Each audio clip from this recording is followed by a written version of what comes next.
Hello, everyone. Thank you for joining us for today's workshop. This is the fourth workshop in our series of organizations workshops, and today we will be dealing with attracting sponsors and external relations. We have four speakers with us today. Our first speaker will be Ariadna Massa, who will be tackling the topic of PR and media strategy. Ariadna is a former Times of Malta head of news and award-winning journalist with 20 years of experience. She has set up Media Insiders with a PR and media consultancy, which is a PR and media consultancy company, in 2015 with the aim of tapping into a vacuum in the market, which is offering tailor-made content solutions to clients and invaluable advice on how best to make their brand or organization stand out. After Ariadna, we'll be moving on to the second part of the workshop, which will be more focused on the strategy creation for your organizations. And this will be tackled by Claudine Attart, Elizabeth Camilleri, and Michaela Ari. So Claudine Attart is a senior manager within PwC Malta's people and organization practice with over 20 years of consultancy experience relating to strategy, performance improvement, and human resource matters. And after that, we will be having Elizabeth Camilleri, who is our third speaker. She is also a marketing and communication senior manager within PwC Malta, and she has moved to the firm's marketing and communications unit, where she now leads the firm events, business development initiatives, and is heavily involved in marketing strategies and PR. So assisting Elizabeth will be Michaela, who also takes care of PwC's digital campaigns. I will just like to let you know that this event will be recorded, so we can have a copy later on, which can be distributed to you for further reference, so you can look back at it. I encourage you all to participate in the discussion, to ask questions. Please feel free to switch on your microphones or cameras at any point in time if you wish to contribute, if you wish to ask any questions. And apart from that, that is everything from my end as a brief introduction to this event. And I will go ahead and pass on the floor to Ariadna, who may start our event. Hi, everyone. First of all, thank you for taking the time to join, especially on a Friday night. I guess with most of the bars closed, this is your form of entertainment. But anyways, when Yasmin spoke to me about the fact that there are so many organizations and University Campus One, I was actually really, really surprised to know how many organizations there were. After spending so many years with the Times, I'd never have guessed how many university organizations there are out there, which obviously also means that there's maybe a difficulty or obstacles to getting your voice out there somehow or other. I wanted to start off, I would like to start off by saying, in this global information society, there's always, there's a cacophony of voices. So you really need to be able to do something that stands out somehow, because there's so much misinformation. You need to help sift through that misinformation. I think what's really important with getting your message across is to understand what the public really wants and to understand what the media really wants to carry. And I think what people fail to understand is the fact that when it comes to presenting your image, it requires research, analysis. You need to form your policy, understand your goals, what you want to achieve. Is it achieving sponsors? Is it achieving coverage for your message? Is it attracting students? I think these are the clear aspects that are very crucial. And in all this, I think the message should be one that is simple and not one that is complicated or lost in a lot of jargon and a lot of technicalities, and one that people can relate to. I think one of the most important aspects in getting your message across as well is what do you want to achieve? What do you stand for? And how do you communicate with your immediate audience? How do you humanize your brand? I think when I got to know how many student organizations there were, in fact, I was telling Yasmin that I would have liked this to be a conversation rather than a talk per se. I felt that as a workshop, we would all benefit if I answered some of your questions, understood some of the issues, and as well, for example, when we were talking, if COVID wasn't there, we would have done like a series of exercises in terms of how do you start about to write a press release, what and going through the whole process. So that has unfortunately gone out of the window. So that's why I wanted to have a conversation, because as well, what are the issues that you are struggling with, and that's why I wanted to start off by having an open conversation. So I'd like to open the floor to understand what the issues are, and use this next hour to help understand and help guide you through the issues and the challenges that you face. So I don't know who wants to go first.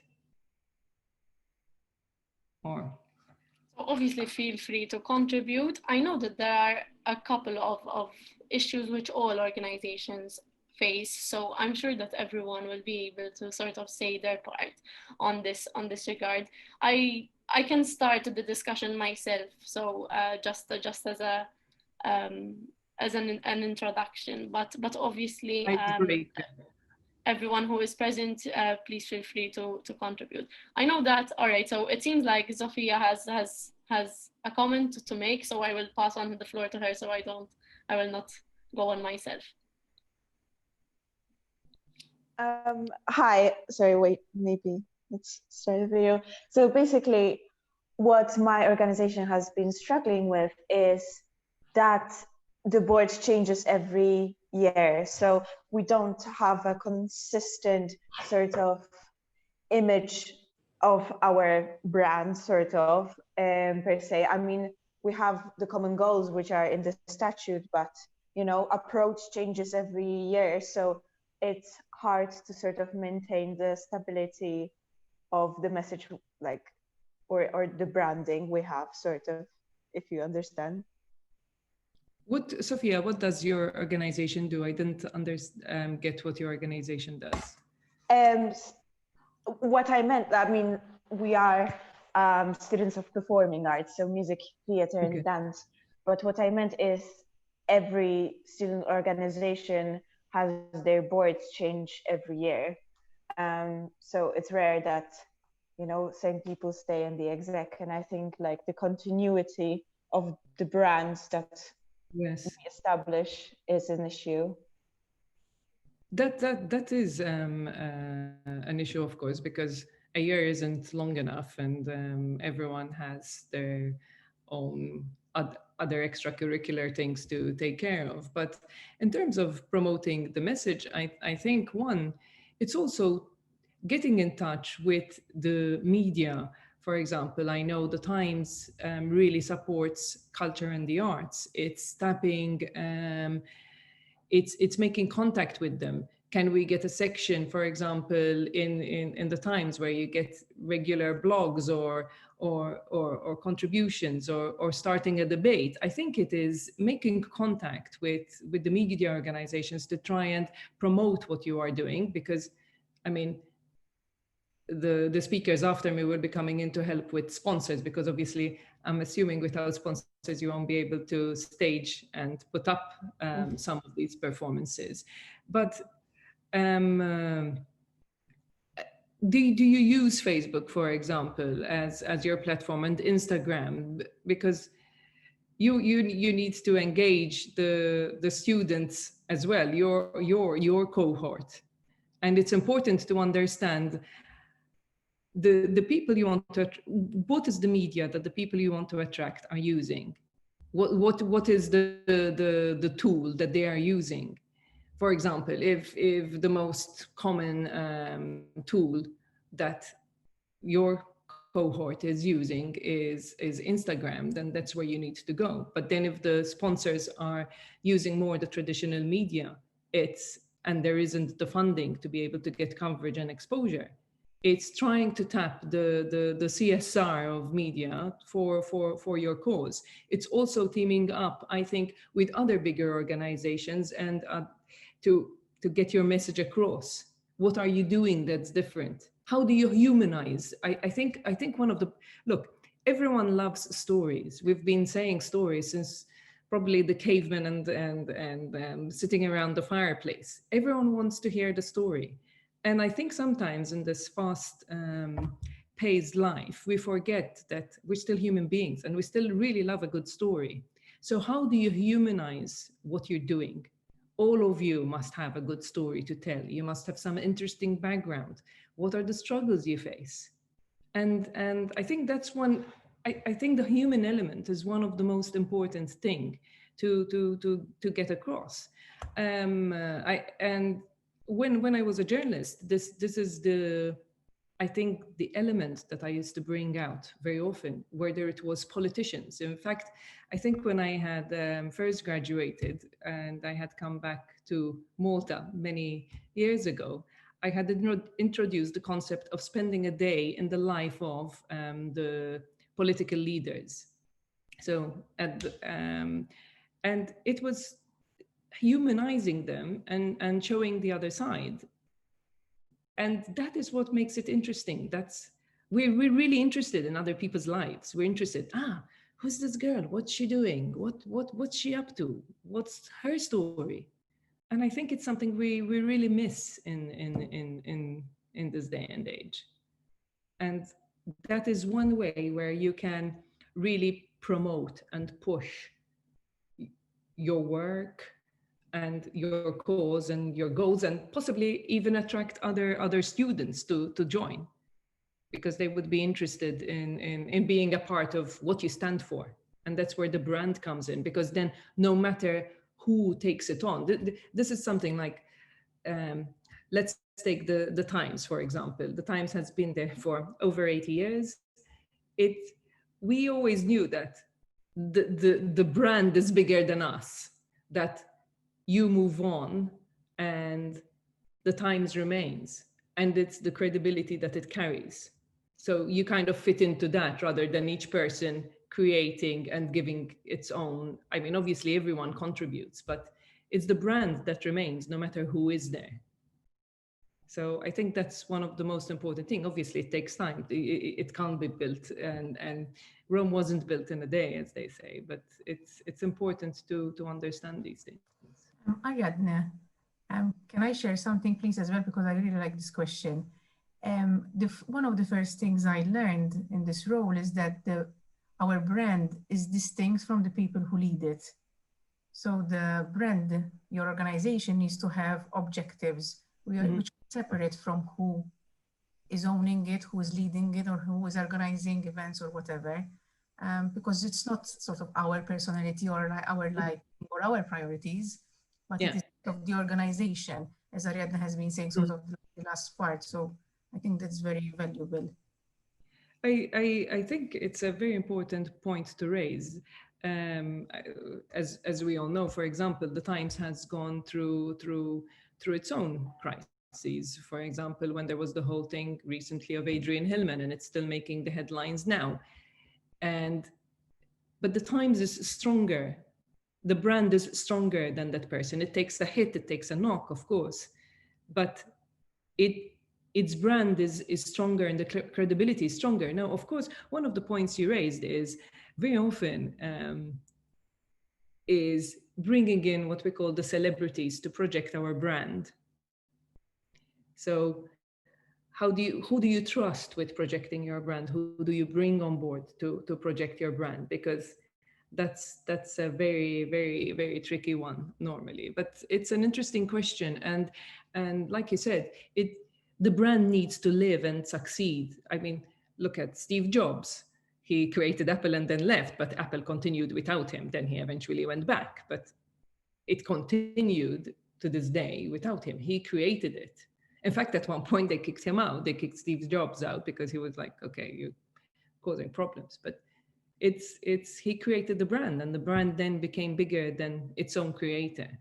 And I think this, obviously, I mean, we're talking on a smaller scale here, but it can be replicated, because if the values of your organization are strong, and your ethics and the professionalism and credibility of your organizations are strong, whoever enters that organization has to embrace those. Like, for example, I'll give you an example. Obviously, I can give you an example of the Times. The Times, when I had joined, was very, very Catholic kind of thing. And we knew that there were certain stories and certain parameters that, no matter what my opinion and my personal opinion was, that we had to stick by and that we had to respect. So this is one of the most important elements, that whoever joins your organization has to embrace these values, so that they're passed on, no matter who's at the board, you know, and that every member feels a part and can live these ethics and can live these values. And I think that's one of the most important things. Thank you. Is there anyone? Yes, there's Claire Bayado has her hand up. Hello. I'm from the Department of English, and I like what you said about the branding and everything, and I agree. However, I would like to ask, because we are the Department of English, so we're tied to a certain small area. So, for example, USPA, they are more tied to culture, and I think they might have a more broader and more general view on who they can reach. But we, for example, our events and everything have to be tied to something English from the department. How can we, as kind of a more constricted, for lack of better word, organization, show our presence more, like to more students, because rather than just our Facebook page and everything? There, can you just give me maybe just like a small synopsis of what you do exactly as an organization, what your goal is? Well, we are trying, our goal is always to be kind of like a bridge between the Department of English and the students, and also to try to promote English as a language to everybody. And with that, we perhaps make English-related events, or even the writing competitions where anybody can enter, which is actually doing well. But it always seems to be kind of reaching a certain wall. It's like we can't break through, or we can reach more people, since we are specifically to the area. Open just to students, or to out there, to the general public? No, so far it is to university students, basically anybody who is studying at university at any year. So I think one thing that would interest me is bringing speakers that have some clout and have some background that you can invite to Sorry, I didn't. Were you talking to me, Claire? no. I think Okay, there sorry. was someone with their mic unmuted. No, no It's fine. worries. I think one of the important things is getting speakers to give an interesting talk, or create something like that. Because if you have a speaker, I mean, you can advertise this on the general media and make it interesting. Because I think one of the most important thing is what I think the first point is understanding what the students really want. What do the students want of the English language? Please? Yes, of course. So how do you obtain a constant image of your brand? Because like my organization, we try to publish PRs, create events and posters to reach out to And which your students. organization? Sorry, Rebecca. European Studies Organization. Okay. And we try to bring speakers and like collaborate with our institute to reach more to students, but it seems that students lack interest in such events and even debates or speakers or anything. How can you obtain a constant image and attract more students towards your organization? I think one of the first things to do, and it seems that this seems to be recurrent. One, I don't know if it's a sense of boredom from students. Maybe they're too tired of listening to one talk after another after another. I think one, research is crucial to understand your audience. One of the most important things is, what does your audience want? So the first step could be having a survey of sorts, where you could start off by understanding what do you want? What do you want? Activities? Do you want events? Do you want talks? What do you want? And I think that would be the first step, because if this isn't working, then clearly it's not what they want. So if they don't want to listen to speakers unless they're like some great celebrities, I mean, it's like, okay, yawn. I don't want to listen to another talk. I don't want to listen to another lecture. We're talking about students here, and they're constantly at lectures. So maybe talks aren't unless it's someone really inspiring, someone really different, someone who has a different story to tell.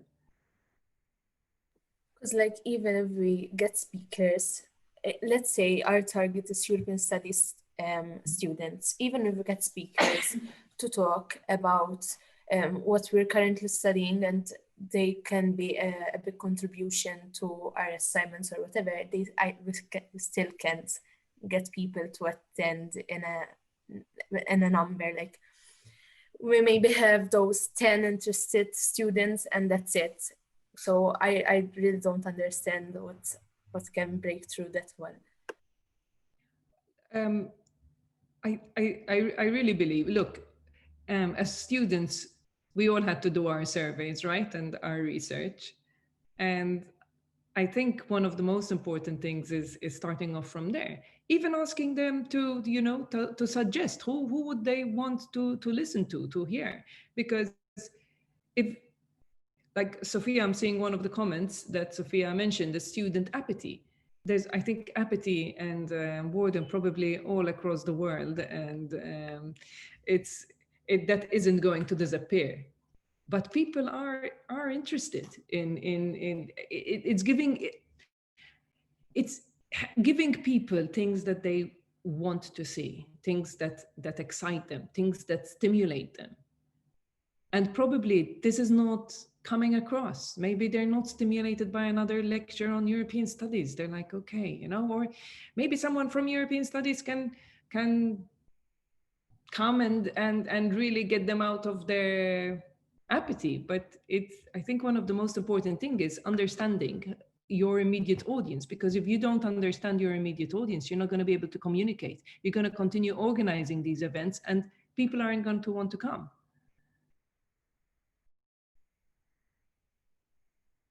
It needs to be something that's meaningful to them.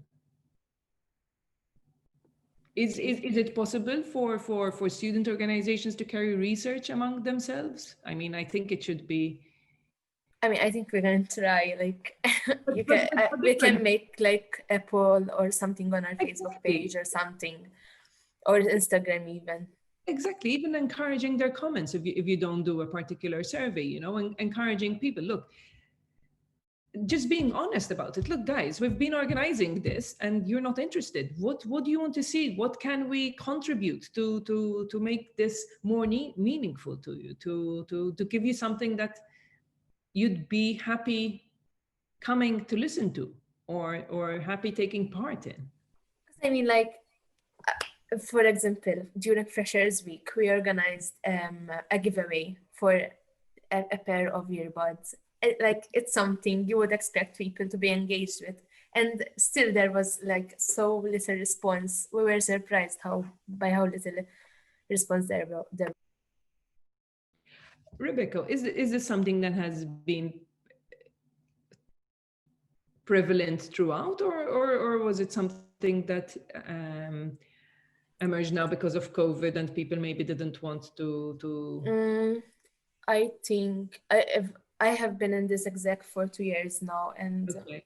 from my time, I mean, all I can say is that due to COVID, it went a little bit worse, but like there wasn't much interest last year either. How many members do you have, Rebecca? Like as students or as an exec? Students. Well, there's about 50 students in all between the 3 years of the course. Okay. But we try to like reach out to other students, not necessarily just European students. Well, I mean, one of the thing is, getting them to say their story, getting them to contribute, getting them to encourage. I don't know. I'm sure most of them have an interesting story to tell, and encouraging them to come forward and encouraging them to come and contribute to with their suggestions. Set up a suggestion box. It's difficult. I think this thing of apathy has been invading the student body for a while, but I'm sure that if you give them something that interests them, I'm sure they'll come forward. I don't know if anyone else has other comments to make on this or any other question. We also have Timid. Yeah. Hello. Basically, I come from SQ, from the Science Student Society. I think, as you said, apathy is the biggest issue. Since, okay, people would be very busy in studying, but I'm going to talk about my own experience. When I first was a science student, I didn't know who were SQ. I literally had no idea, because in students, when you're in post-secondary, unfortunately, I have to comment about this. You only know the major you only know the major organizations, the law organizations, the medicine organization. That's pretty much it. I think the situation is that the bigger the course, for instance, the more people it attracts, obviously. But I mean, as you said, how can I pass on some knowledge to my organization? What is the goal of your organization, Isaac? I mean, the goal of the organization is trying to bridge the major science subjects, for example, biology, chemistry, physics, maths, philosophy also, trying to bridge them in general. Students in the Faculty of Science, unfortunately, we're broken down into departments like everything else, I mean, in university. We're trying to bridge it, but I mean, COVID has made it worse. But do you have any ideas how to try and bridge? What do you mean exactly? What do you mean by that? When you say you want to bridge between courses, what is your understanding of that? My understanding in that is trying to get people together. I mean, COVID didn't help, but I mean, you together can to network to exactly. After all, Malta is a small country, so the And more people you know in the science field, it should be better. Have you tried to, for example, rope in organizations other organizations, like established organizations in society, to come to give talks, to, like you're saying, networking is very important and contacts are everything. So it would be important to start as an organization roping in other companies that are involved some way or other with with science subjects. And for example, one of the things when I was in at the Times, we had set up within the Sunday Times a science page as well, where students had the opportunity, this is run by ISSA, where students have the opportunity to speak about science, to talk about developments, to get the message across. And there are opportunities like this.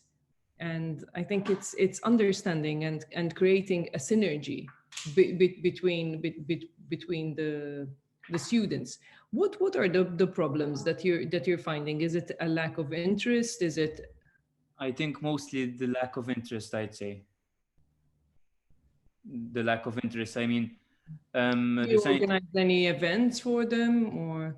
Yes, of course. I'm the leisure officer. I mean, COVID has ruined a lot of events, but we have tried also to. We have also made it happen to put up events. But it's been relatively. And the turnout is poor. It was better than expected. I have to say that. Uh-huh. To be fair. I think if I may add, it's also about sort of finding what's successful within your organization, and I think this links with all of the comments that are being made. It's also about finding what's being successful within your organization and sort of riding on that. So, and then building on it. So, and then sort of seeing what works and what doesn't. And I think that as student organizations, we tend to have sort of some staple events, which we do every year. I think it's prevalent among all organizations. As in, I'm a fourth year student now at university, and I'm very in touch with the work of organizations. So I think sort of sometimes we have these staple events, we keep them exactly the same year after year, and that's it. So I think it's also seeing about what works and what doesn't, and applying what works from other initiatives to new initiatives and completely changing what doesn't. That would be sort of something which I feel that makes sense. And it's also about gathering feedback, as Ariadne said before. I think that feedback works very well because you can get sort of an idea of what students think about the product that you are offering them, the event that you are promoting, your brand, and then sort of even apart from using your own mediums to share them, using mediums of others, such as the faculty itself. So using the faculty as your medium to promote your work. I think this is something that really works, but we don't usually think about very often. I don't know whether you have any other comments on this. No, I think you hit the nail on the head. Thank you. I think Isaac as well, and this is something that sometimes is going back to basics. It's trying to create like a debate where different departments get together and spar over something controversial, some new development in your field, I mean, taking the different angles to a subject which would be interesting, or creating something fun. It could be a quiz or something like that. This doesn't have to do with media. Sometimes it's just getting together, even if it's online, even if it's for a short while. It's trying to spark a controversy about a debate that could get you all together, that could get people excited, and get people to kind of say, okay, we need to go and discuss this and be excited about it. Because what do you use, for example, to what platform do you use to announce these events? Mostly Instagram and Facebook. Okay. Mostly Instagram and Facebook. I mean, nowadays with students, Instagram is, I think, a bit more how can I word popular it? and popular and practical, I'd say.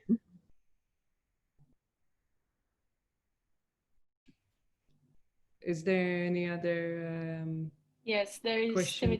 Timothy Borda, I believe from MMSA, who's been with his hand up for a couple of minutes now. No problem. Hi, as was said, I'm Timothy Borda from MMSA. I wanted to ask, we spoke about student apathy, but with COVID, a lot of companies have now become apathetic. What are some ways to stand out, to prove that our organization is unique and different when it comes to communicating with sponsors and externals? Sorry, I didn't quite catch the bit about companies being apathetic. And your organization, I don't understand the acronyms. I apologize. Yes, MMSA, the Malta Medical Students Association. Oh, okay. Well, I think now is the opportunity for you guys to really come out and be contributing, I think, especially on health issues. I think now is the time to have a voice. What don't you have a lot to say right now? Yes, we do, but especially when it comes to sponsorship deeds, due to the fact that a lot of companies are financially not in such a stable position as they were previously, it is hard to stand out and to gain their interest in sponsoring, financially, especially from a financial aspect. What are some ways to reel them in? Can I add something to what Timothy said, please? Sorry? Can I add something to what Timothy said? Because you told him as in that this is the time for them to come out and like deal, I don't know, spread knowledge about health issues and such. And he said that even like companies and business corporations and such has fell into apathy. I would agree with him for the simple reason that my organization tried to do a breast cancer awareness campaign. So we contacted like St. James and some other entities to give us some feedback, and literally we heard nothing from no one. So, and we sent like multiple emails. Rebecca, when you say feedback, what were you after when you sent that email? We were after like from doctors and I don't know, St. James Hospital and such. We're after information and knowledge about breast cancer so that we can create awareness on our Facebook page. Okay, one, I think, for example, there's also and you contacted for example, the government breast awareness. Yes, we contacted the Marigold Foundation. No replies from anyone? No one. Did you pick up the phone call, like not give up and chase them and send them reminders? To be honest, we didn't call, but we did send multiple emails over and over again. But emails get lost and people maybe. Especially these kind of people and doctors, and they don't have time. They're just inundated. And you know what? This is something that we were having a debate with a client of ours, because everyone wants to do something for breast cancer awareness.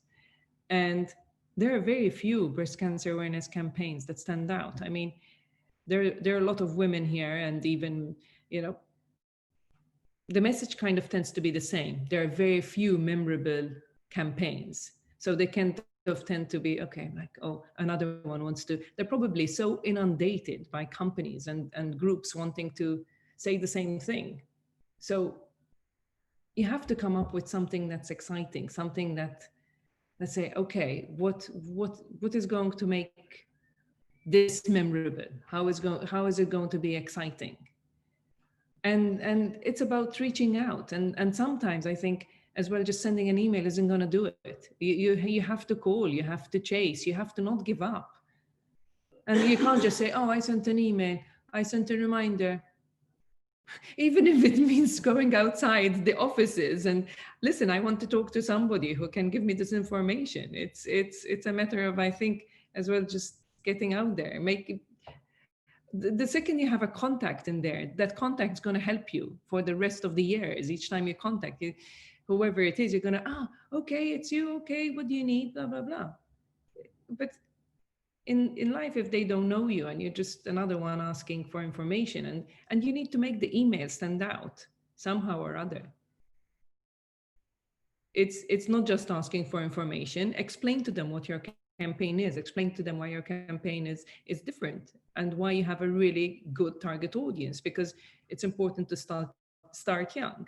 even, for example, maybe it's a campaign of you mentioned St. James. Maybe this could be a campaign for them to encourage private health insurance, because if you start young with private health insurance, more people will go to private clinics. It will be a good opportunity for them. There's some business interest for them. It's coming up with these ideas that they have to help you, that make it interesting.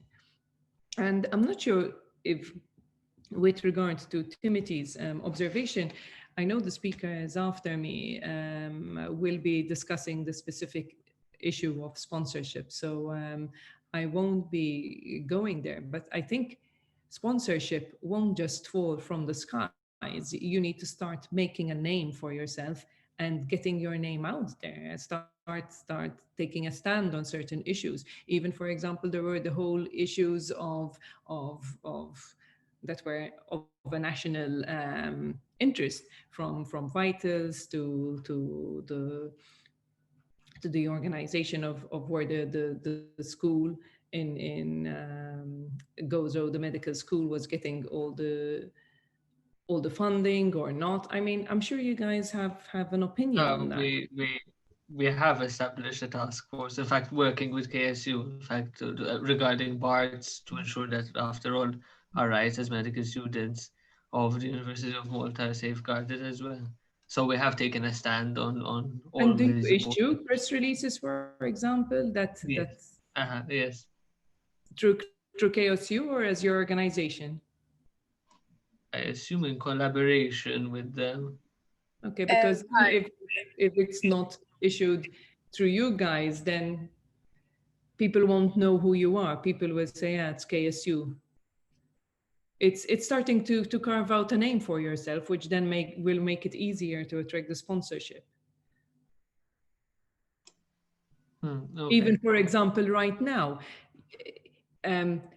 one of the issues, for example, it's tapping stories. So one thing that kept cropping up before the government closed the bars was the fact that people are going out and not taking the precautions and getting drunk and stuff like that. I think that was a perfect opportunity for medical students to be creating an awareness campaign for your audience, to be responsible, to not overwhelm the health sector. You know, it's an important message to get across, even to the public, to Yes, in fact, we did create multiple health campaigns to promote the proper mask wearing, the precautions that the government and international from the WHO are implementing. So we are very public in terms of our Facebook pages and even collaborations with other news portals as well. It's more in terms of my question was more focused. I'm not sure if it would pertain to the following speakers. Was when it comes to financial sponsorship, how to reel them in. Yes, it might be for the speakers after me will hopefully have the magic wand for you, and the dollars will be falling from the sky, I hope, or the euros. But I think, like you said, one of the difficulties right now is funding, because where it's funding is one of the areas where people are obviously going to be cutting, and so, but hopefully I'm sure there will be other companies who are doing well, who have a huge CSR budget, who would be willing to invest in this. Thank you. Cheers. I don't know whether anyone else has any other questions, but in the meantime, so maybe while you think about some other questions, I have a question myself for you. So something which we often see at university as well is also some issues which arise when we are about to issue press releases, especially when they are press releases based on topics which are a bit controversial, maybe, which are even political. And there's always this sort of dilemma. So especially in terms of the organizations themselves and as an executive. So there's always this this issue of agreeing as an exec what position to take, even if the executive committee members do not agree between themselves on sort of the way forward and the position to take, and sort of how to distance yourself from your personal opinion and the opinion which you are going to issue as an organization? That's a tricky one. Look, I think at the end of the day, you have to go with what the values of the organization are, irrespective of what your values are, and you have to look at the wider and bigger picture. And it's not always easy, and somebody will have to take the decision. And I think that decision has to then be respected. I think what you're asking me is not a media question. It's how do you deal with human beings who are complicated, who are opinionated, but there has to be one person then who has to, where the buck stops basically, and that person has to take that decision. And then the decision has to be respected, I think, by everyone, in my opinion. But I think as well, what is crucial and what is valid is that there can't be too much dilly-dallying over when and how, because speed is essential if you want to remain relevant. And you're wasting time discussing and bickering over issues, and issuing a press release that then comes too late.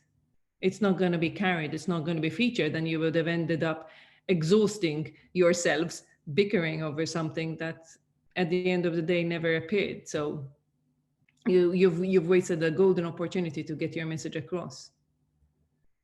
I don't know if that answered it, Yasmin, but yes. In my opinion, I find this is something I find with a lot of clients of ours. I'm not sure people understand how the media works very often. And so imagine a client of ours is suddenly being faced with controversy. There are serious allegations. The journalist has not bothered to contact them for their reaction, and suddenly their name is plastered on the media, and suddenly everyone's just bashing them because that's what everyone does. Oh, so and so, they're criminal, and the poor company hasn't had the time to react. Now, speed is crucial there, because at the end of the day, you have to try and clear your name as much as possible. So, but if it goes to the board, so we prepare, for example, we prepare a reaction immediately for them. This is what the reaction should be. It's not one person. Suddenly the press release has to go to the board. Time is passing. More people are reading it. More people are reading the article. And then by 6 o'clock, they go, all right, now we have a reply for you. It's too late. The newspapers have closed. At the end of the day, nobody's going to be reading at 6 o'clock. And you've wasted that time slot where you had a chance to clear your name. And even sending it out the next day is already too late, because if it's a story that's really controversial, it's gaining momentum. It's suddenly spread from one medium to all the different outlets.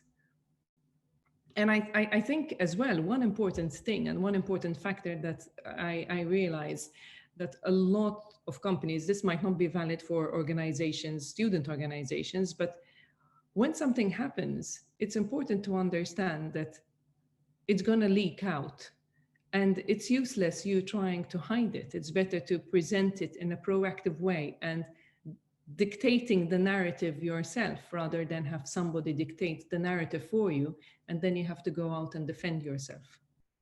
So I think that's a very, very important thing, because in this day and age, nothing's secret. If you think that, oh, nobody's going to pick this up, it's going to be picked up. But I think in my opinion, and this is something like for KSU in particular, and speed is essential. And especially like, for example, if you really want to have a statement carried on things that really are important to you and to the student body, then speed is crucial. I think that all organizations can sort of sympathize with this, because we have a platform which is the social policy platform, and as soon as we need to issue a statement in conjunction with organizations, sort of we usually call an emergency meeting and try and get everyone's approval or everyone's feedback, or just to try and see how the what everyone thinks basically about this. And I think that everyone here can sort of relate to this aspect of speed and how important it is and how crucial it is for our statements to remain relevant, as you said, because then after that they would sort of be, something else would happen and they would make them null. And bear in mind that media organizations receive dozens and dozens and dozens of press releases. So even, for example, before we issue a press release, I always say, okay, what's happening today in the media? Is today a good day to issue a press release? If there's something related to Daphne, forget your press release appearing.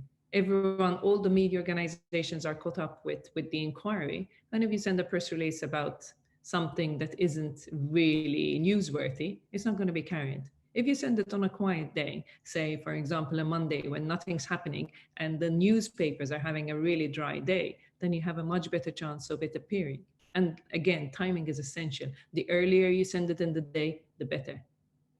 So the later you leave it, the second you go past 4 o'clock, 5 o'clock, you can forget it. And then if it doesn't appear that day, the chances of it appearing the other day, you have to have someone who's monitoring and going through past emails going, okay, we missed this. No, it's not going to happen. If it's missed, it's missed. So these are the elements that the media are constantly working with. And I think it's important to understand how the media works, because that's the only way you can get your message across. And contacts are everything, in my opinion. Thank you. I don't have any other questions from my end. I don't know whether anyone else. Thank you. I don't know if this has been useful. I pass on the floor now yes, I'm sure. speak to, I hope can help and guide students on the way forward for sponsorships. Thank you for joining us today. We appreciate your input and the time that you put in into actually joining us and contributing to this discussion. We may move on now to our second speaker, Claudine Attart.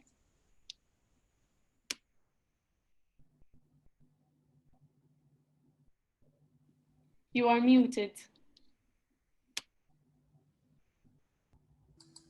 Thanks, Jasmine.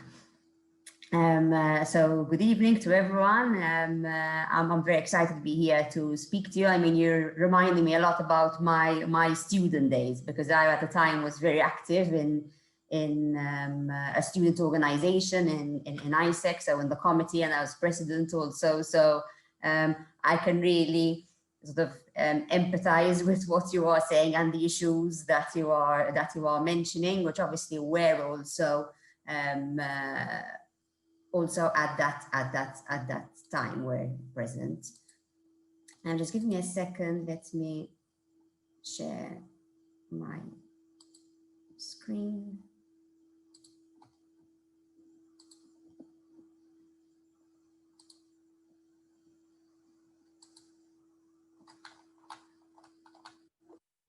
Are you seeing it?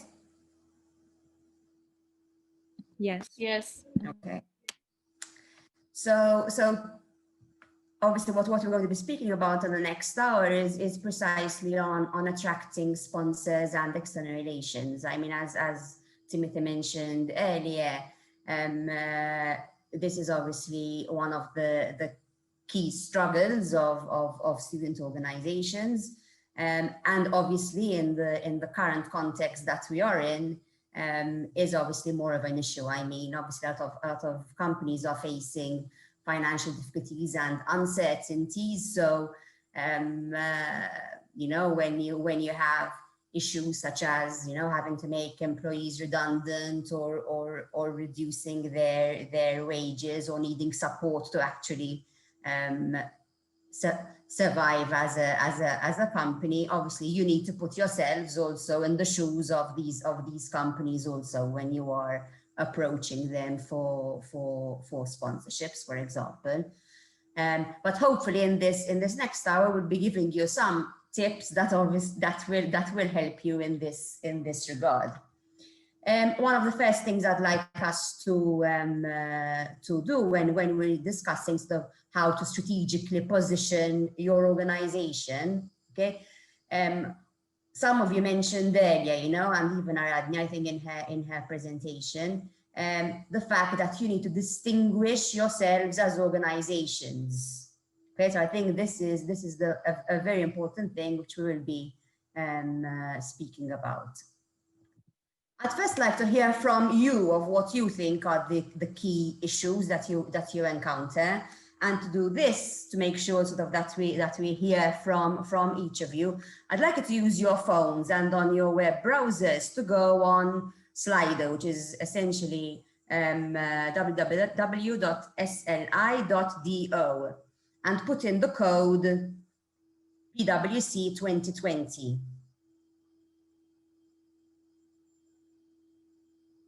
Okay, and just key in any words that come to mind, not a full sentence because it won't take it. So 1 or 2 words.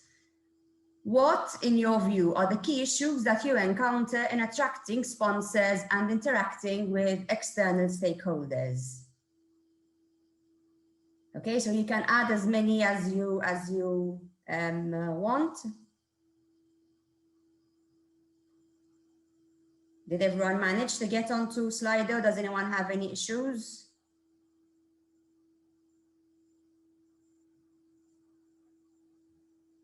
Okay, so we'll just give you a couple of minutes.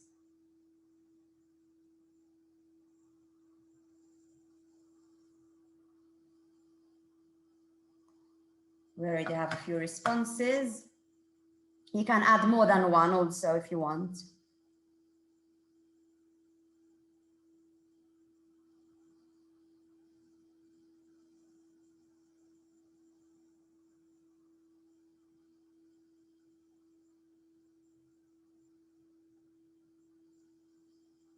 Okay, so we see certain threads that are coming out. So being ignored or lack of response, being taken seriously, okay, getting interest, financial problems from their end, which is what I mentioned initially. What to offer in return? This is an interesting one, and one that you need to really think about. You know. What are you going to offer? Is it marketing opportunities? For the most of times when we go to organizations, like to companies for sponsors, this is what you might try to sell to them. But is that really why they are giving you the sponsor? Do they need your organization to market their services or products? Or could it be alternatively, for example, that by supporting your organizations, they are also ensuring that in the future, when your members, okay, join the workforce, they have certain skills and you know what they can offer to the companies, is obviously something that will add value to them. Okay. So we have a lot about being taken seriously, and this is one of the things that we will be, obviously the more of you mention the same one, the larger it will be, okay? So being taken seriously seems to be one that sort of quite a few of you have mentioned. If any of you also want to unmute yourselves also and speak about any of the points that you've raised, feel free to do it. We have another one about what, unsure about what types of collaborations are best. I'm not sure I understand that one. So if the person who wrote it wants to share what they mean. How to find a contact is another good one. You know, do you go to the CFO of the organization, so the Chief Financial Officer. But this also links to what is your value proposition, so what you are offering, really. If it's the point I mentioned earlier about, you know, you are going to be developing their future workforce through the activities and through the initiatives you are doing, then you would approach the HR director of the organization. You know, if you know this company is products or services are targeted to students, so it's marketing that you can offer, then obviously you would go to the marketing director of the company. Okay, so some very interesting points which hopefully we will manage to speak about in the next half an hour. The next question that I have for you is, which of the following do you think is most important when attracting sponsors? Is it a well-defined strategy? Is it good governance, effective organization design, or a positive public image? You can choose more than one answer.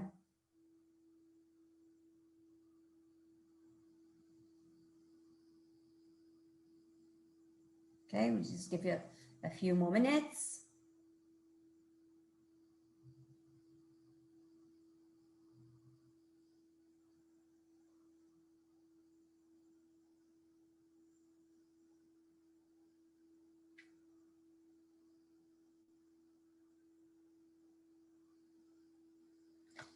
Seems that so far it's a well-designed strategy and positive public image that you think has the most impact.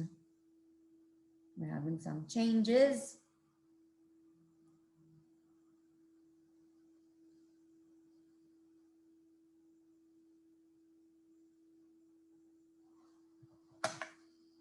Okay, so in reality, okay, my view is that all these four areas are important. Some obviously to a lesser extent than others, even depending on the size of your organization.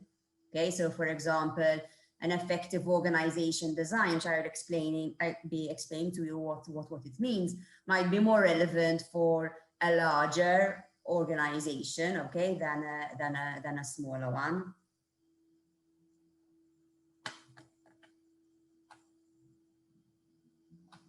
So, any questions or comments before we move on? If so, Yasmin, let me know if there are any comments, etc. Because since I'm sharing my screen, I won't be able to see them. Okay. There are no comments so far, but I will let you know. Okay. Thank you. So what we're going to be discussing is how are you going to ensure that your organization has the right DNA? Okay, so what is it made of to be an attractive partner? Okay, and there are these four aspects that you just answered the question about before. So the first one is strategy. Now, when we say you need to have a strategy, okay, we don't mean that you need to have a 100-page document, you know, very detailed, etc. That is not important. But there are a number of things which you need to be thinking about, okay?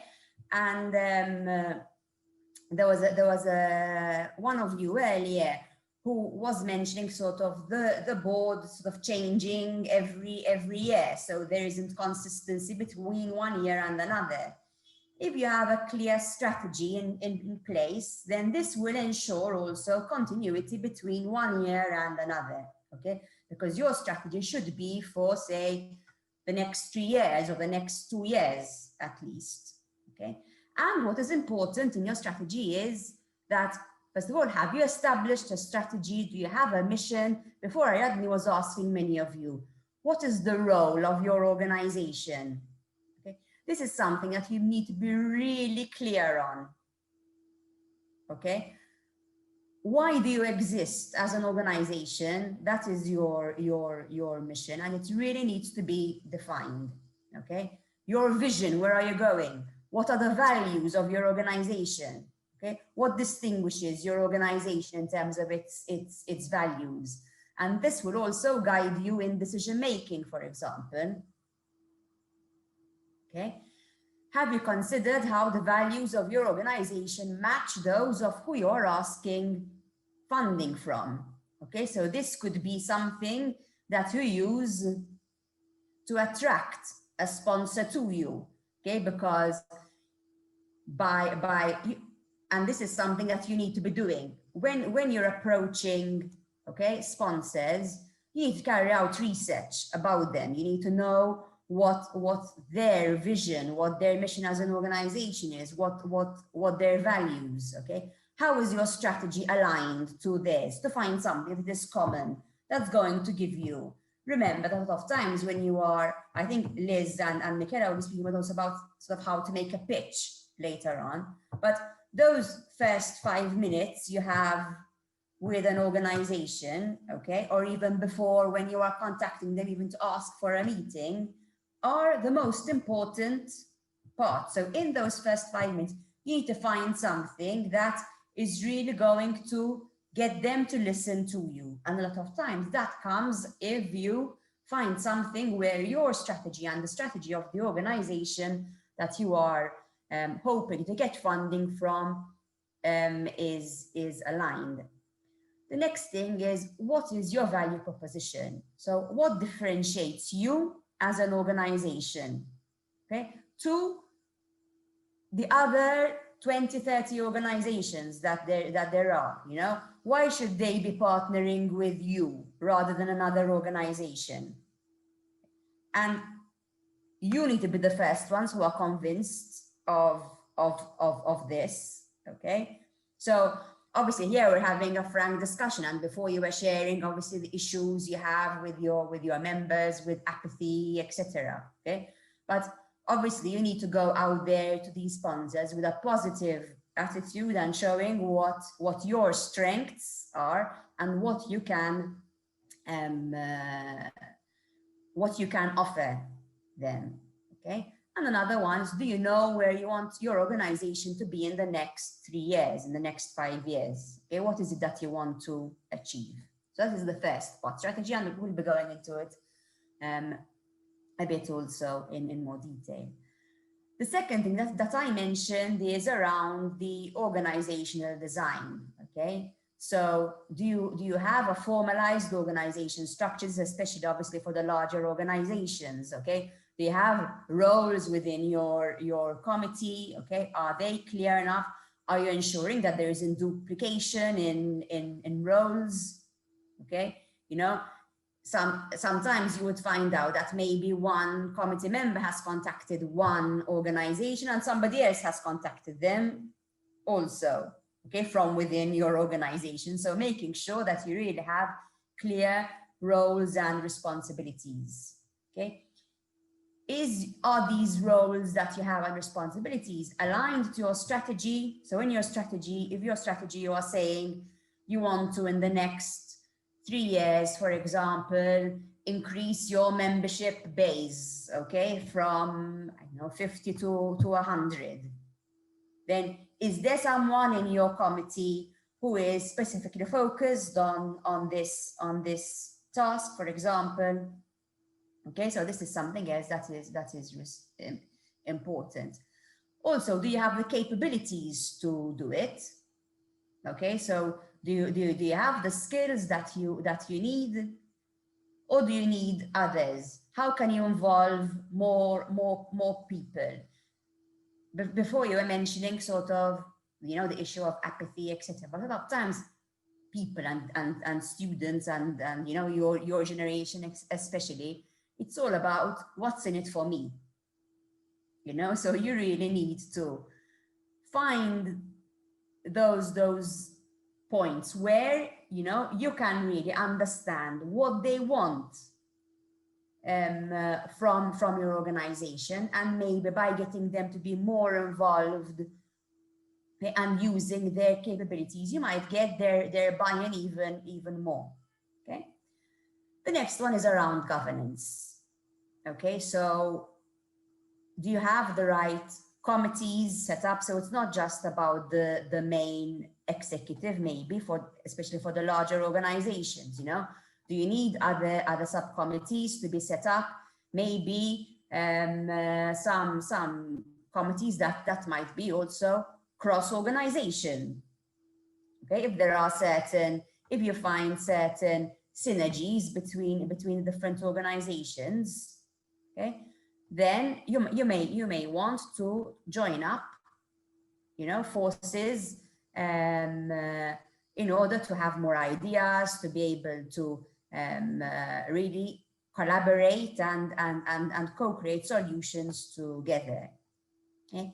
Another thing is, do you have adequate oversight and governance? Remember that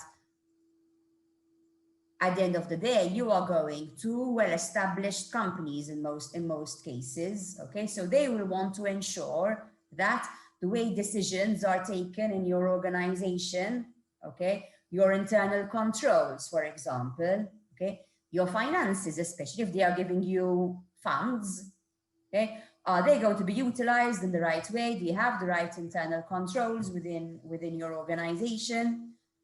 Okay, to see how those funds are being spent.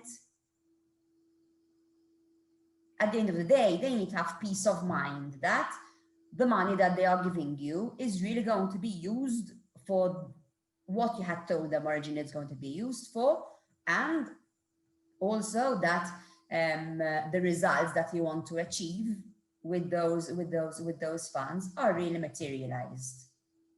Okay. Also, do you have a required statute, for example, for your organization? Okay, so all this about governance shows your professionalism, the way you take decisions within your organization, and also how you mitigate risks within your organization, okay, and how professional you are. The last aspect, and we mentioned this also in the previous session, is your public image as an organization. Okay, remember that any organization who is partnering with you, okay, their own image is going to be impacted by whatever image your organization has. Okay, so they will want to make sure that by collaborating with you, by their name being associated with yours, okay, it's not going to negatively impact their image. Okay, so this is very important. So this is why I told you all these 4 aspects are really important for you to be able to attract, to be attractive to partners. Okay, when we speak about organizational strategy, I mentioned already some of these. The first thing that you need to identify, okay, so as I said, this doesn't need to be a 100-page document, you know, even just a few slides, something that, you know, you could have on your website as an organization. So when a sponsor, okay, is considering, okay, an organization is considering whether to partner with you or not, normally the first thing that they do is they go onto your website, they go onto your Facebook page, any other social media. Okay, so this could be something that you could present to them, or that could be available to them. Okay, so the first thing is, what do you represent? Why do you exist? Okay, and you have to make sure even the words that you use are things that they understand.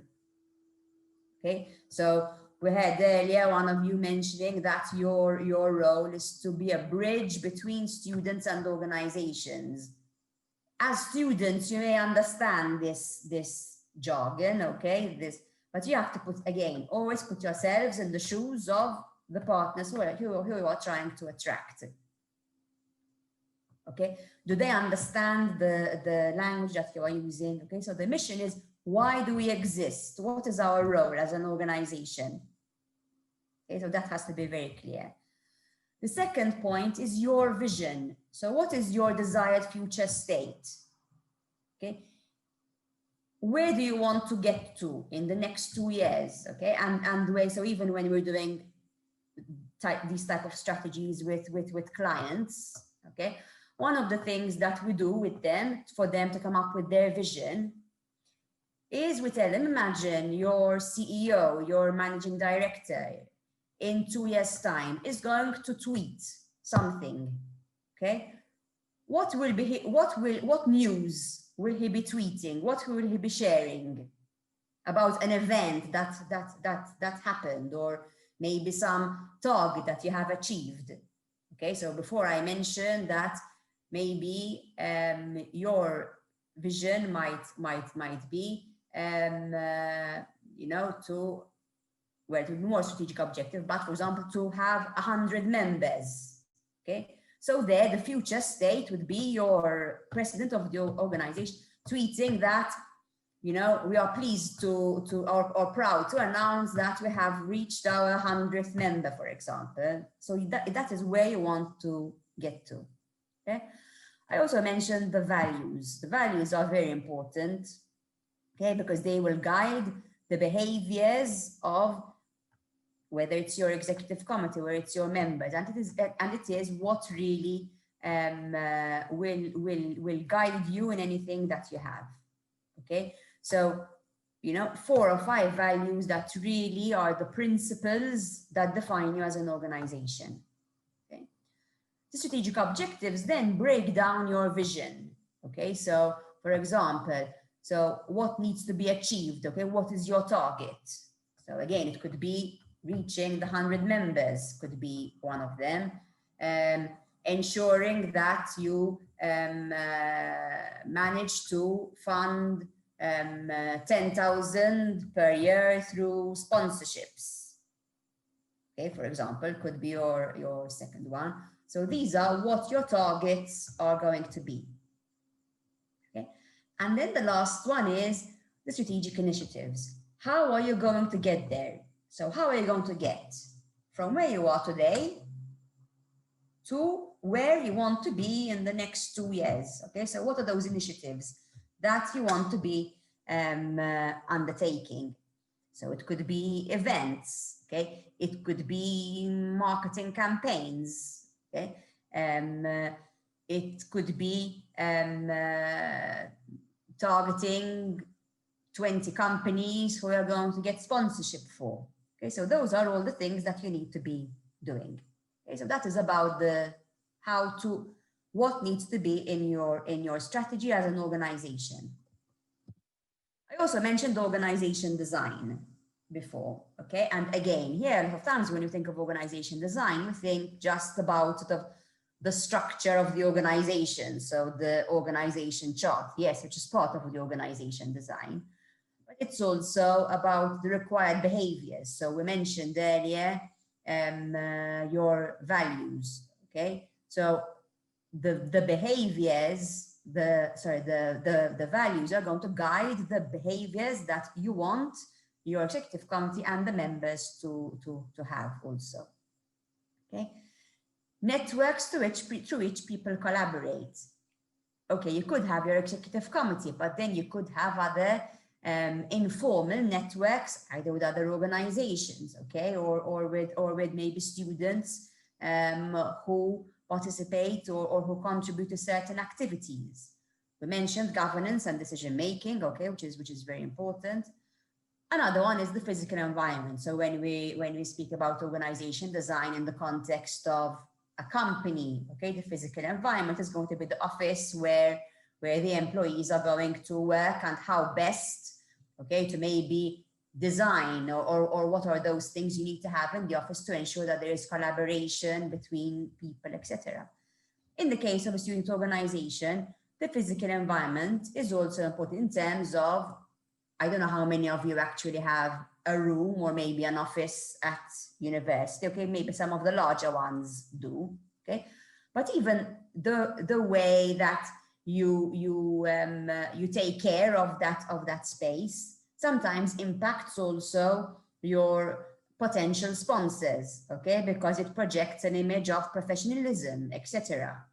So if they come to visit you, maybe, all right, make sure that, you know, the physical environment. I remember when I was in ISEC, we used to have our office, which was outside of university at the time. It used to be at what those days was instead of Malta Enterprise, okay? And the office was it was a room of glass, okay, and it was at the just behind the reception of Malt Enterprise. So imagine anyone who walks into Malt Enterprise used to see us first, okay, and many times we'd be working there, etc. But you know, you'd be coming back from an event, so you have boxes there and, you know, banners and things, and it really doesn't project a professional image, you know, because many times our potential sponsors used to be passing from in front of our office. Okay, so even that has an impact. And the last thing is the capabilities of the organization. So of the organization. So one of the things that you need to do once you've established your strategy, okay, is to say, okay, what capabilities do we need on our committee, for example? You know, is it marketing? Is it finance? Is it coordination of activities? You know, do we organize exchange programs? So we need a coordinator for exchange programs. Is it someone to go to the sponsors? So the capabilities that you need to be coming from your strategy. Okay, so all this together is going to help you to distinguish yourself as an organization. I mean, obviously, I don't have any magic thing to tell you in terms of how you're going to get sponsors in terms of in the current situation, okay, because, you know, budgets are. So this is why you need to, you know, be even more professional, even more clear on what your value proposition is, okay, as an organization, and how your own strategy aligns to that of other organizations. Okay, I don't know if you have any comments or questions on what I've said so far. I've come to the end of my bit, and now Liz and Michaela will focus more on the branding and pitch. In terms of the strategic positioning, do you have any questions or comments?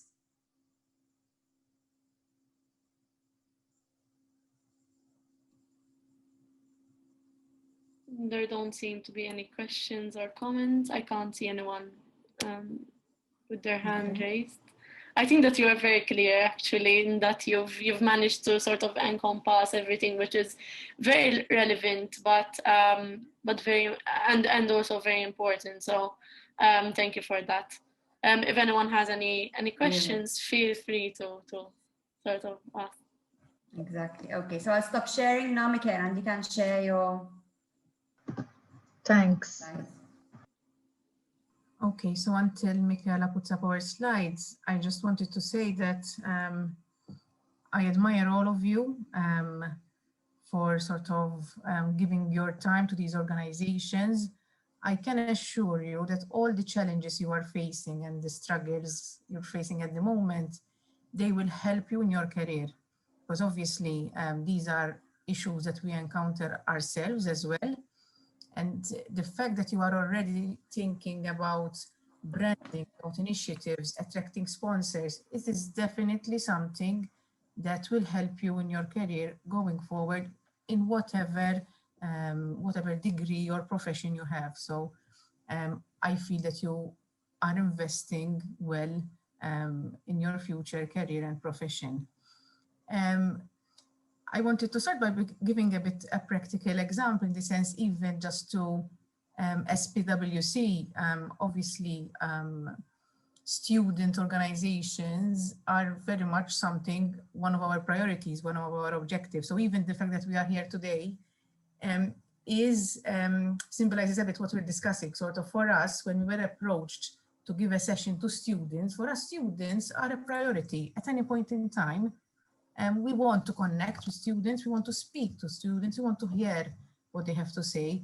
So just before we're saying how to attract sponsors, whatever, in our case, for example, anyone who knows us as a firm knows that students are a priority for us. So definitely when we are asked to support, asked to help, it is something that sort of, and we will always gladly do.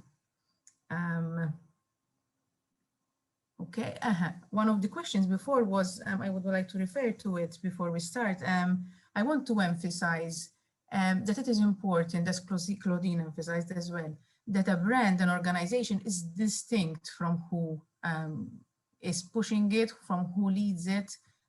Taking me as an example, as Michaela can say, I check all the social media messages that go out on any platforms. I don't assess them as Elizabeth.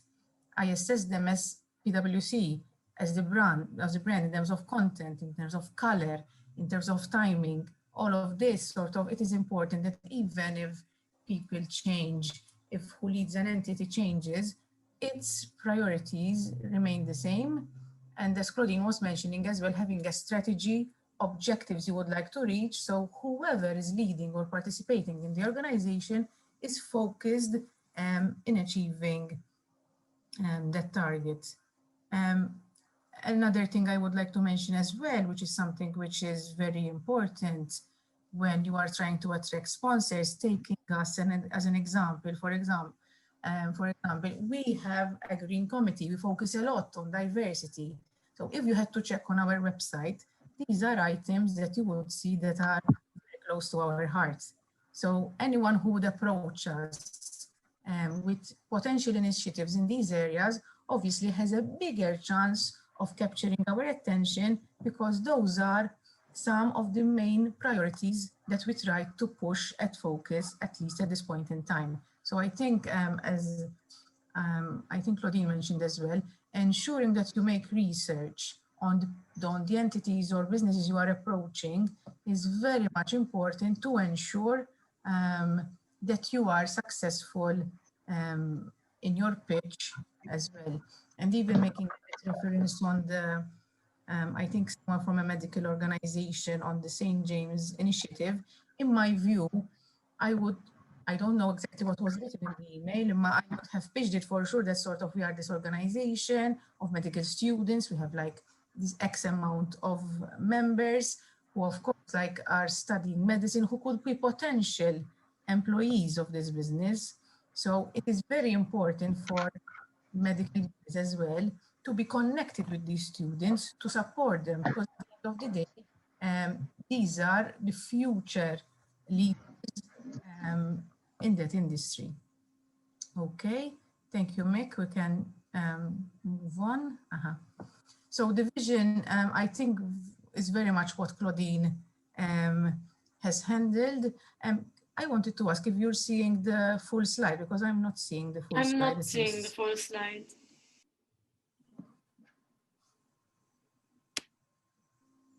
I'm seeing only part of it. Maybe, Michaela, I don't know whether it would be best to stop the screen sharing and then try again.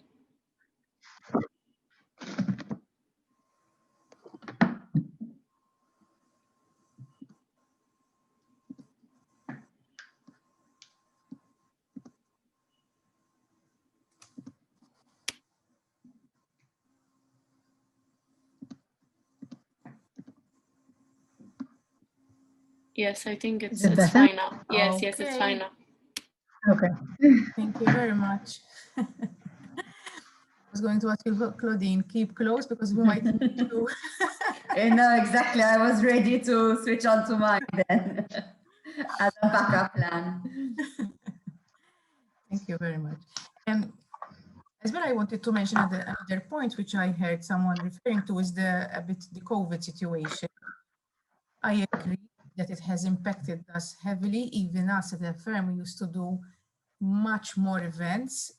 Obviously, at this point in time, we have to realize that if the priority at this point is something else, you don't keep pushing events. So at this point in time, we need to do other things to attract our clients or students. We cannot use events because at the moment, it's not the ideal thing.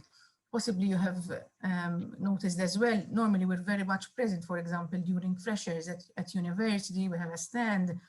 Obviously, this year it was quite a challenge. So what are we going to do this year? And for the first time, for example, we had a competition on the radio, because obviously that is something which is like virtual, you just hear it, you can participate. So obviously we need to be agile in changing our strategy to make sure at any point in time we reach our right audience in the manner sort of that is more appropriate at that point in time. Now I'll pass on a bit to Michaela, who will take us through some slides. To give a bit of background, Michaela handles practically our digital strategy, our platform, scheduling posts. So she's quite a busy lady. Thanks, Liz. So yes, as Liz mentioned, today we're going to be speaking about the strategy and implementation and then the pitch. So to start off, we're going to start with your strategy. Obviously, Claudine spoke to you about the strategy for your organization, but we want to speak to you more from the brand side now, okay? So basically, a couple of questions. So, for example, what about the marketing strategy? What do you want to achieve in a few months, years? Like what are your plans? Do you have your plans set out? Is this something that you prepare for before you start like some campaigns, or is it something you kind of bypass? So we wanted to pick on a couple of these things, but we're going to start with the goals and objectives. This is quite an old school one of these SMART objectives, basically. So it's being specific, measurable, achievable, relevant, and time-bound.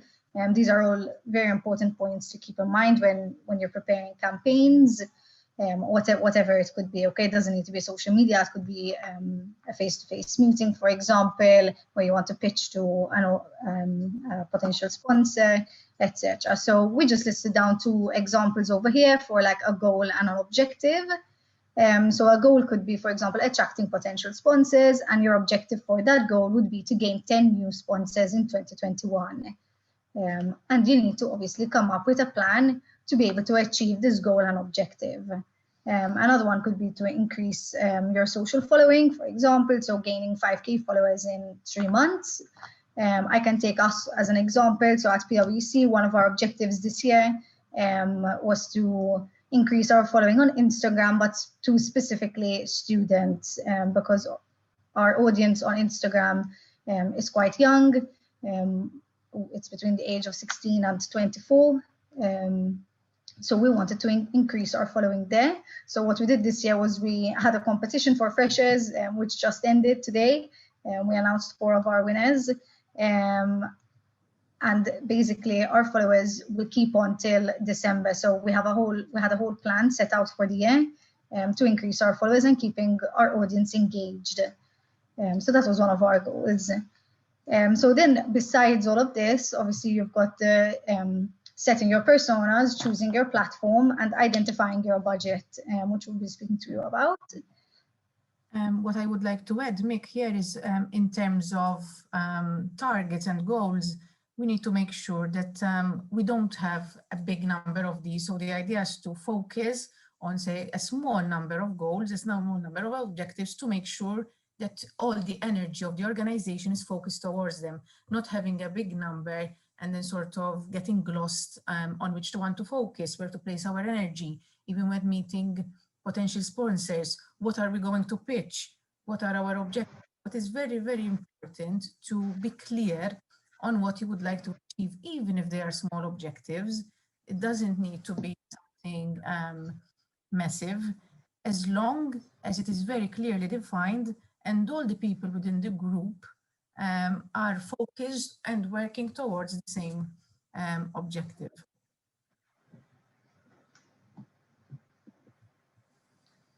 So the first one is building your personas. So here there's just a quote. It says a marketing persona is a composite sketch of a key segment of your audience. So basically your audience can be multiple individuals, obviously, but you need to group them. And they could be grouped in obviously different ways, by gender, by age. You could have them even by, for example, the business side or by industry. So you can have different personas, but for one goal. And like this, you'll be able to target different messaging towards the different personas. Even the channels you choose might be different depending on your persona, specific to each campaign. So for example, choosing the right channel, there's multiple different channels that you can use. So So for example, you can have face-to-face meetings, you can have events, you can have social media, you can go more the traditional way and go for like a billboard or a newspaper, magazine as well. So yes, there's multiple different channels, and obviously you need to identify the best ones for your personas depending on each campaign. You wanted to add something? I thought I heard yes. Yes, yes, it's true. In my view, for example, when you would like to do a pitch or with respect to sponsors, I think the face-to-face is very powerful, because there you can meet the person, you can discuss certain items, your agenda, your objectives, what you can give to this business. So you need to be very careful how to select the right channel to use for different circumstances. Once again, using us as an example, a couple of weeks ago, there was the budget, which is basically targeted at all the community, at all society. So in this case, we used the newspaper to do an advert on our newsletter, okay? Whereas when we are trying to attract students, as Michaela has explained, we use Instagram because it is a platform which is much more used by that audience. So we use different channels depending on our personas, on our target, and how we are more successful sort of in reaching our objective. Because if like the budget, taking the budget as an example, is not something that students typically would wish to know more about, by using Instagram, we're wasting our energy, our budget and whatever, because ultimately it's true that possibly a number of thousands of students would have accessed it, but ultimately they were not interested in seeing that content. Whereas when you use a newspaper, you are getting to your right audience. So I believe that identifying the right channel, the appropriate channel, is crucial to ensure that you reach your objective. I think when you are choosing a channel, depending on obviously the campaign and your audience, you need to do a lot of research for this. I mean, you can see what other organizations have done, what has worked. Things don't just kind of fall on your lap and make sense. It's all about trial and error as well, learning from your mistakes, finding obviously the positive things, and then coming up with a better one next time.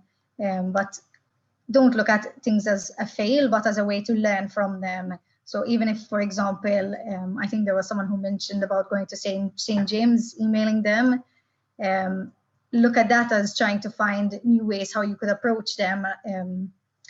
The first speaker had spoken about maybe, beefing up the email, making it look more attractive. So maybe next time around, maybe you should try doing that. Maybe going over, setting up a call with one of their marketing people over there. I mean, LinkedIn is a powerful social media platform, and you can find almost anyone from over there. So you could easily have, for example, looked up who works there, for example, and send them a message on LinkedIn, a bit more informal than an email, but it could, build a relationship with that person. I don't know if there are any questions about audiences and channels.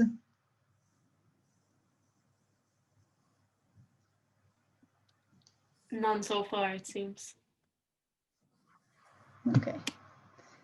The next section is talking about identifying your budget. Obviously, even if you do have a small budget or no budget at all, there are still things you can do to get your message across and out there. Social media is obviously free, and you can target a large number of individuals from there. But one of the other things which was mentioned was, speaking to sort of influencers, and the way you pitch it to them, and if they're passionate about it themselves, they could possibly do something which is not going to cost you much, or maybe even do it free for you. So even if you don't have a budget, there are still ways you can get your message across. Yes. But then if you do have a budget, there are multiple different things that you can do with that budget to achieve some of your goals and objectives as well. Obviously, they're a bit of a boost, and obviously they cost money, but choosing the right ones can get you can achieve your goals and objectives. I agree, Mick. Identifying businesses or influencers or who can help, which are passionate about your objective and what you represent, is extremely crucial in getting their buy-in to support you. I believe it's something so much important. Sort of, it's like automatically opening the door. So taking us, so as an example there again, we're very keen on green initiatives. So typically when we are approached to support in those areas, there is an additional interest because this is something that it is one of our priorities, we support it a lot, so automatically we try to help as much as we can. So I think this is crucial. I saw a message before in Claudine's question was someone wrote sort of getting to the door or getting the door opened. I think a lot of the research needs to be done by the organization to make sure that they're knocking at the right door. And once the door is opened, obviously they need to pitch it in a way to engage the business, the individual, or whoever to support your organization. Any questions or anyone wants to comment?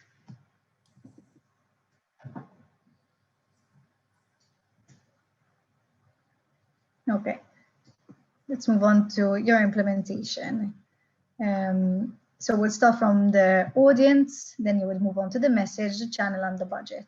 So as we said, before doing anything, you should really think about who your audience is, making sure that you set up your personas. So once you identify who that audience is, you can have multiple personas under that audience. And even if there is more than one, it's fine, but then you'll need to adapt your message to obviously the different personas that you have. Mm-hmm. In terms of message, it is something we have been mentioning a bit. It is crucial that all the messages are in line with the vision and values of the organization. It has to be extremely consistent. So even if different group members are meeting with different organizations, the message they are putting across, it is practically sort of the same, on the same lines, and it is representing the organization. It is very, in order to build the brand and to build the organization, people need to get used to it, and you get used to it because you're hearing a message, which is the same message, even in terms of visuals, having consistency in terms of color, what you present. It is very important not to confuse people, especially in our current society where we have a lot of messages and information coming to us all the time at any point in time.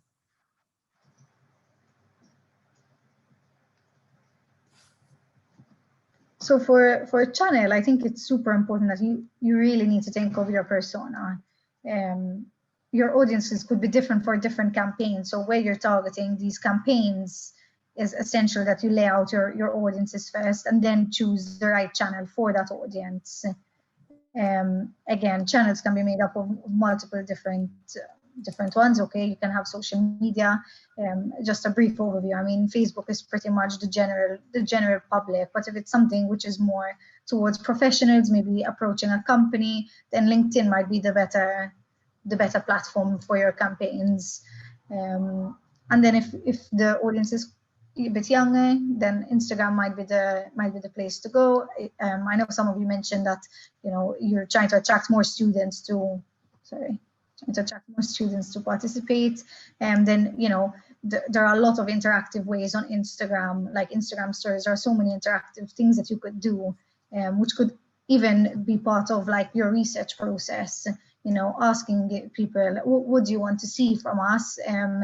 Giving maybe the suggestion box as well, where people can write what they think, and giving you some tips, and then you can take this all on board and come up with a good strategy, obviously depending on what feedback you get. Mm-hmm.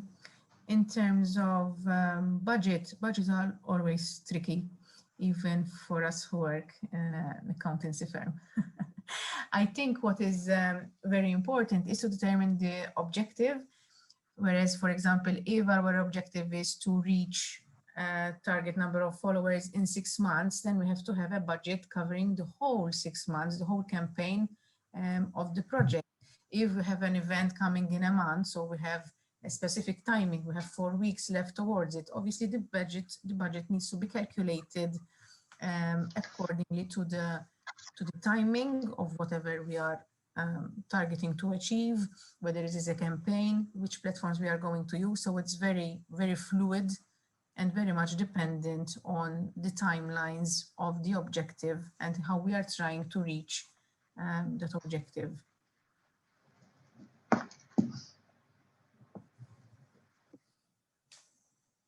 So now we're going to move on to your pitch.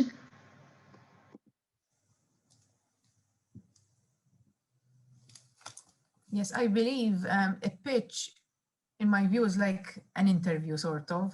It could be that you're very knowledgeable, it could be that you're very technical, but then how you present yourself to your potential employer will make it or break it. So making sure that your pitch is good, you're passionate about it, you know how to present it, is very, very, very much important in my view. And sometimes it makes a whole difference. To be fair, even myself, when we have meetings with potential sponsors and whatever, it makes a difference that, like, they come on time. If they come on time, how energetic they are, how passionate they speak about their organization, how they explain their objectives and how they work together. It really makes a difference, sort of, if you feel like, okay, I want to work with these people, I want to help them, like, sort of, they captured my attention in their objectives and how can I help them achieve it. So I strongly believe that how you communicate when you have the opportunity to pitch your organization to potential sponsors is extremely, extremely important, because unless you believe yourself in your organization and what it can bring to your sponsor, it's very difficult to convince them. So unless you convince them yourself, it will be very hard to make sure that you're successful in convincing someone else, especially considering that you're a bit disadvantaged, so to say, but because most of the times you're meeting people who are very much experienced, and you are like still starting your career, still a bit new to the business world, let's put it this way. So you need to be much more prepared than they are, sort of, in order to make sure that you capture their attention. But to be honest, whenever I have to be honest, I meet students or whatever, many a times you get captured by their energy, how much passionate they are about what they have to bring to you. So let it out, sort of, when you meet potential sponsors. Don't be shy, be honest, be candid about what you're trying to achieve, and make the right research to make sure that the person in front of you is someone who has the same interests, the same objectives that you do. Because in that case, I mean, it's rather easier, sort of, to be successful.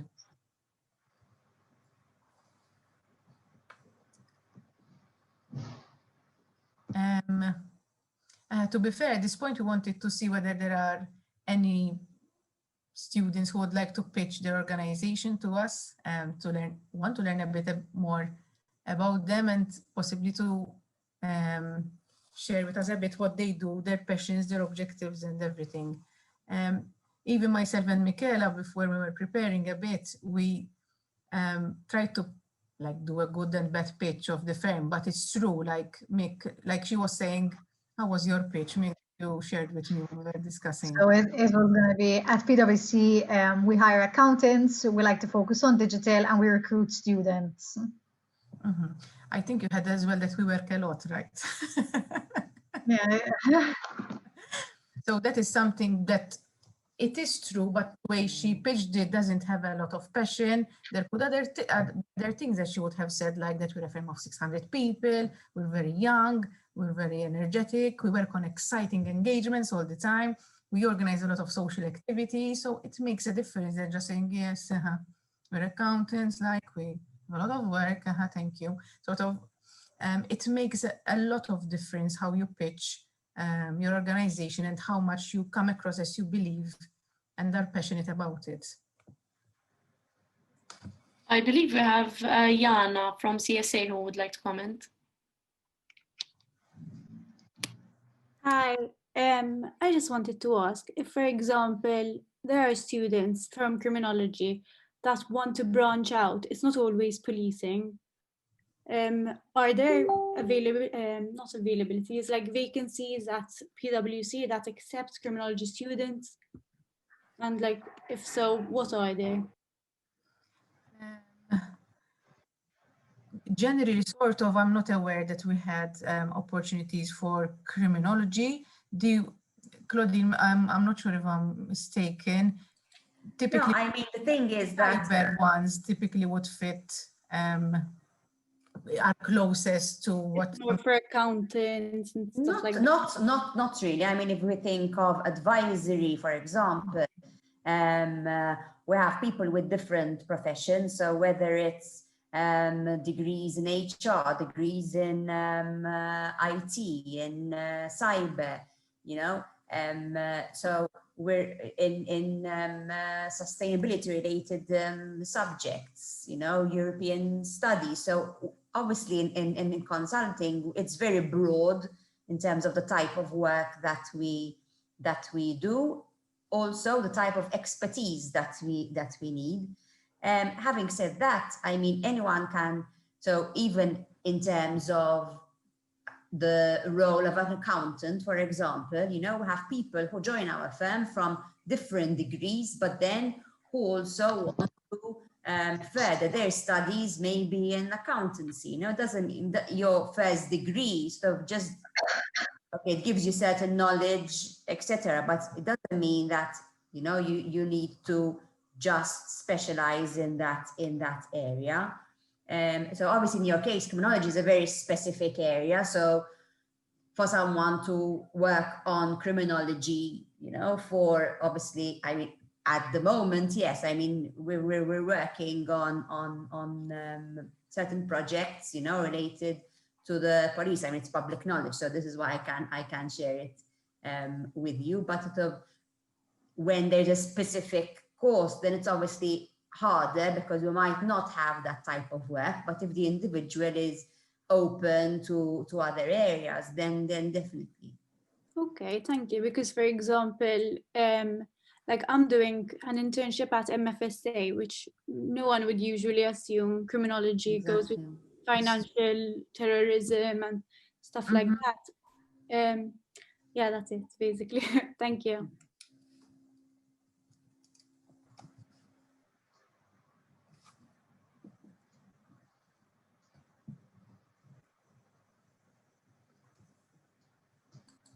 Does anyone else have any other questions, maybe? Timothy, did we manage to answer your question about how to attract sponsors? I think he just raised his hand again, so right on time. Okay. Thanks a lot for the sessions. They were very informative. And yes, you did manage to answer my question. I had another one. I don't know which one of you can answer or would like to answer it. With regards to how we can engage the sponsors more throughout our deal with them once they are secured. For example, at the moment, as MMSA, we focus on adding the logos of our sponsors to our publications. Are there any other ways to involve them more? Sorry, let me give a couple of examples, and Claudine, I think, has more as well. I think even this is an example as well, even if you have like events or talks, it would be good to ask them if they would like to be present, if would like to have speakers as well. So it is always good for your sponsors to know what you're doing and keep them like participative and active in the running of the organization, because the more engaged they are, sort of the more they will be ready to support you.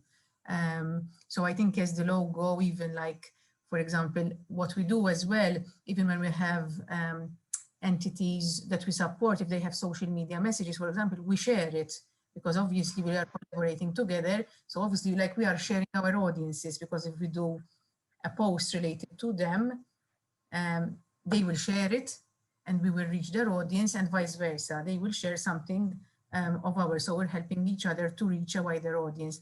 So these are some small tips which could help in sort of exposing more your sponsors.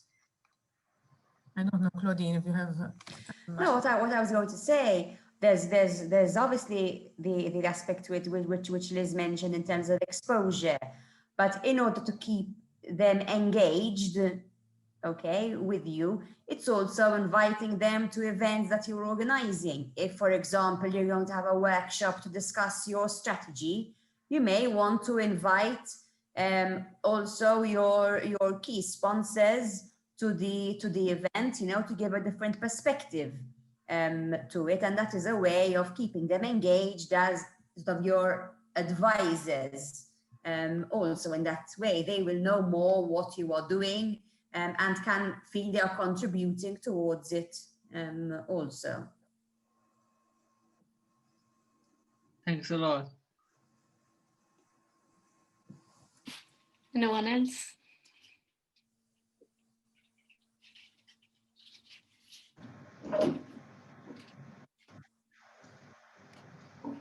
If not, I think that that we can conclude here. I want to thank you all for your very informative presentation, for the information which you have provided us. I think that it's very beneficial, and you've given us something to think about.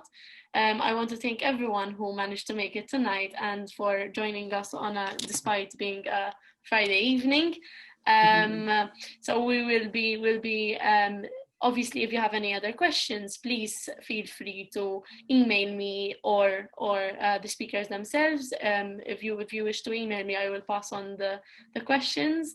And apart from that, we will also be posting the recording of this session online later on for your reference. Thank you so much. I hope you have a lovely evening, and see you soon in our next workshop.